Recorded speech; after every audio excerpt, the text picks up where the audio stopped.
Hi everyone, I'm David from OPC Hub ASEAN, part of the OPC Foundation. We are the organization taking care of the IEC 62541 standards globally. This is also adopted in Singapore as SS IEC 62541 since October 2019.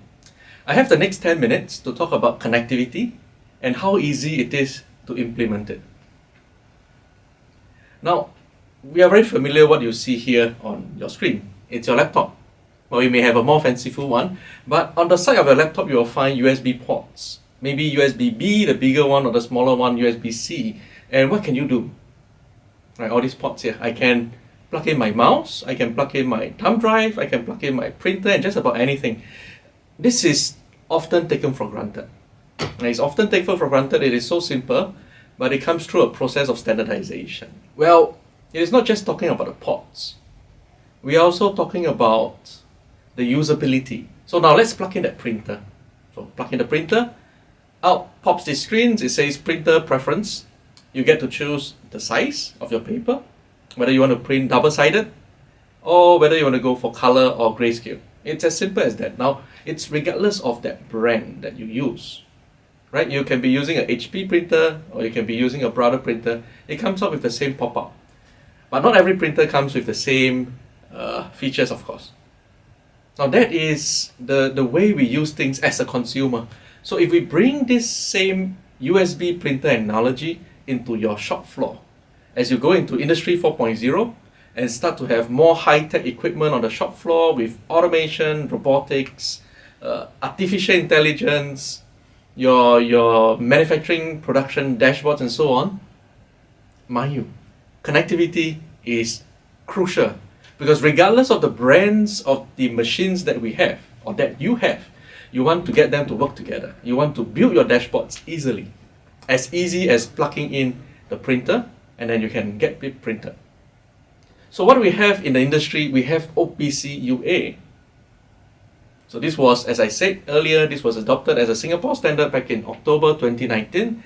This standard is the gold standard for interconnectivity. Not said by me, it's adopted by everyone around the world. Now, in a way, you can see this as the USB for industry. Now, you may ask, okay, you say this is the gold standard for interconnectivity.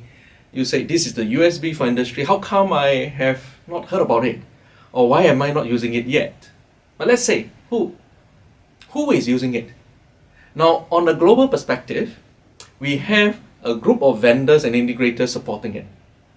And these are big brands. Take a look. These are big brands.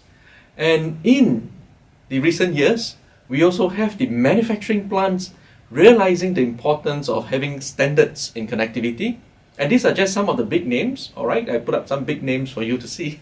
These are just some of the factories that have standardized on OPC UA as the interconnectivity standards for their shop floor. And you say, okay, who else? Well, the IT guys. So over here, you see all the cloud providers. So these are new. They are all plugging into these standards called OPC UA.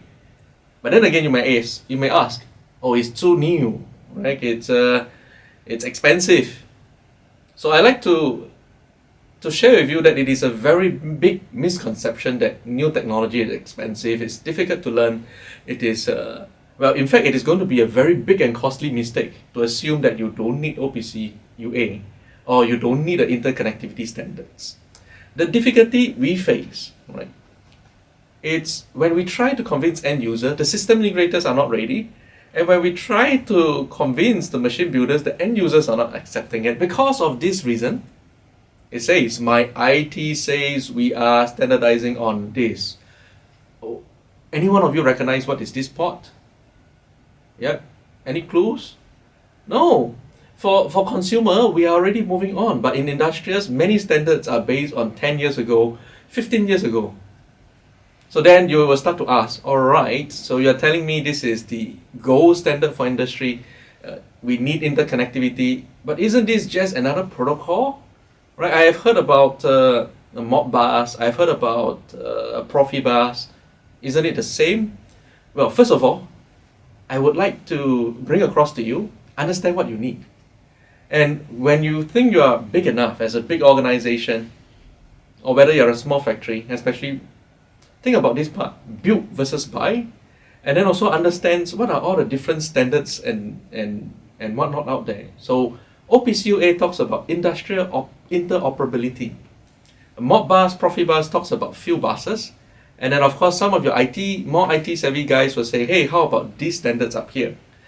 Well, these are industrial alliances, and these are not yet global standards. So it could be quite messy, it could be quite confusing, but just to get back, just remember that OPC UA, this is the golden standard for industrial interoperability, for interconnectivity. Now to get started, what do we need? Right? What is the minimal connectivity for SME application? And does OPC UA in specific applies to SME? And I will end off by asking you to ask this to your supplier. But first of all, let's take a look. What is the minimal connectivity for SME? Now we are looking at OPC UA for controller upwards connectivity. Right? In the next slide, I will have some pictures to show you that. So do specify when you get a machine or a device for your shop floor, ask for OPC UA inside. Just like when you buy a mouse, you will ask, does it support USB? Right? And okay, maybe this is just for the big boys. Does it apply to SME? It applies to everyone. This is not just technology for big boys. Right? When you buy a USB mouse, you get a USB printer, it is not just for the big corporation, it's for your home office as well. And please always ask this to your supplier. Is this proprietary or is it open standard? Now, you would often have these different type of machines, even robots. So in the middle, you have an AMR. So you have these machineries and equipment on your shop floor. Can data be pulled up easily? Well, it can. If we talk OPC UA across machines, it can when we talk OPC UA upwards to the dashboards. Now, next part I'd like to bring you through is anyone using it already? Yes. In fact, OPC Foundation has gone ahead and make alliances with a lot of associations and working groups. And I'll just show you very wordy. The next slide will be very wordy. We built an information model catering to kitchens. So this is not just for the high-tech semicon plant, it is also for commercial kitchens. So we define what are the equipment in the kitchen. And for a particular equipment, we define what is the information model. How can you use this frying pan regardless of the brand you buy from? So pretty much like the printer that you get, you don't care about the brand, but you know what you can do. Right? Print double side, print color. So now you start to get, yes, now I start to get a bit of feeling what this interconnectivity, this interoperability is about. I will give you a very, very old example. Yeah, a very old example, but very forward-looking. So this is implemented in a water plant. So we have pumping stations, feeding water into reservoirs, and then there's a breakdown. The pumping stations and the reservoirs are communicating autonomously while sending information back to the central operating systems. So when there's a fault, the systems autonomously recover from it. Now this is not maybe the important thing you want to take note of.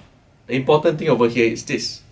This particular implementation saved them licensing costs by 90%. Because in the past, it was a proprietary system built by their system integrator, which charges them to build it and to maintain it year over year. So when they change it to open standards, this licensing cost disappeared. 90%. So just my last slide, because I only have 10 minutes, as I said. So what is OPC UA? Who are we? And is it some fly-by-night organization? No. It is an organization that started back in the 1990s with the main purpose of data access. And the new standards, IEC 62541, right, we look into creating data transfer standards, which is vendor, platform, and domain agnostics. And we have also built in the secure and reliability into it. So these are encrypted communication. These are cyber-secure, cyber-ready communications. And if you see right at the bottom corner over here, who are the people running this? These are all big companies driving it. I'm not saying that big companies driving it means it's good technology, but one more thing I will point out is these are competitors. So we have competitive companies coming together to define industry standards. So that is how we make things connect and work. Thank you very much. You can follow us on our LinkedIn page or drop us an email if you have any questions about OPC UA IEC 62541. Thank you.